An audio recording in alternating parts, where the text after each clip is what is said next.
So how big is yours? Like, the reality of it is you don't need a big one to be good, but this is one of the greatest challenges with real estate agents is that they build a big database and they do nothing with it.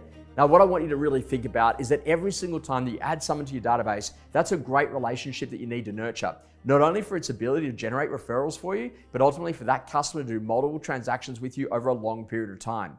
One of the biggest categories inside of any database is what we're going to call our buyer sellers. People that we foundationally know that if we find them something to buy, then naturally they will sell with us.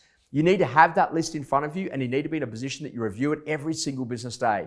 Every single time there's a listing or a sale, who needs to know about that listing or a sale, and what will it do to encourage them to either buy or to sell? Now, this is a great conversation. Hannah, quick question for you. Are you in a position to buy without having sold yours, or ideally would you like to have sold yours in order to buy? And she goes, well, look, I actually need to sell mine to be able to have the funds to be able to do the purchase. Well, Hannah, that's a really natural conversation. I just wanted to say this to you. One of the greatest conversations is this. You don't want to go out there and buy and commit on something if you haven't sold yours. And worse than that, you don't want to sell yours if you're actually in a position that then you're going to be homeless. So what happens if we did this? What happens if we got the contracts organized, we've got the photos organized, we've got the pest and building done, we've got everything done as though we're going to take you live to market, but then we ultimately go and find you something that you want. The moment that you find the house that you want, you tell me, we press a button, and literally in under 30 minutes or so, we've got you live on the major real estate websites. We've got you live on our website. We do a great buy match. We get 8 or 9 buyers down to your place to get them to come and make a decision. We get a great offer on yours, so then you can go and make a great offer on the one that you want to buy, so then you're buying and selling in the same market. Is that something that you'd be interested in? That is such a great list of people. That is such phenomenal dialogue, and it solves ultimately the customer's problems.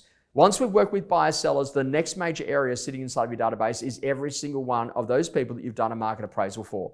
I'm amazed about the number of market appraisals that we do and then we do nothing with.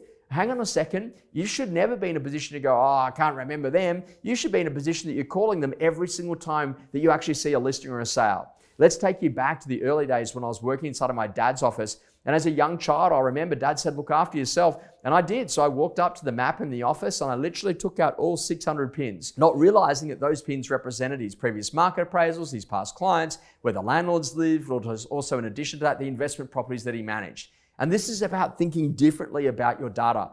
Any good quality database will have a great mapping component to it. And inside of that mapping component, you can see all of the relationships that you've got in and around that listing. It's not just the street. It's people that own a property of a similar type. It's the type of property they could upgrade into. And this is where you've got to start to think differently about the data that you've already got.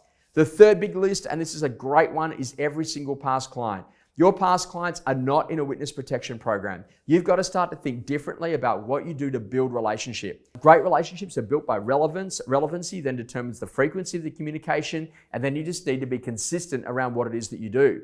Now, what could be more relevant than talking to them about a new listing or a property that's just been sold, or even some price reductions or things that are in the media, or checking in with where they're at and what their next plans may well be.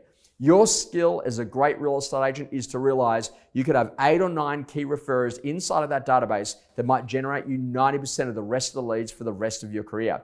You may be in a position that you've got 1,000 people inside of a marketplace. Whatever it is, you've got to make sure that you're super relevant.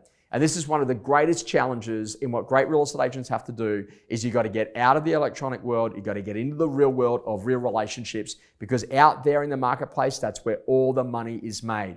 All that database is a great set of relationships that you can capitalize on, but it's actually up to you to go to do the work. So stop expecting someone else to do the heavy lifting. Stop expecting that the digital world and the electronic world and the social world is just going to literally be somehow your cure-all, and actually do great work. We love to connect with people that provide personalized experiences that get us in our situation and ultimately understand exactly what to do next to bring our future plans forward to today.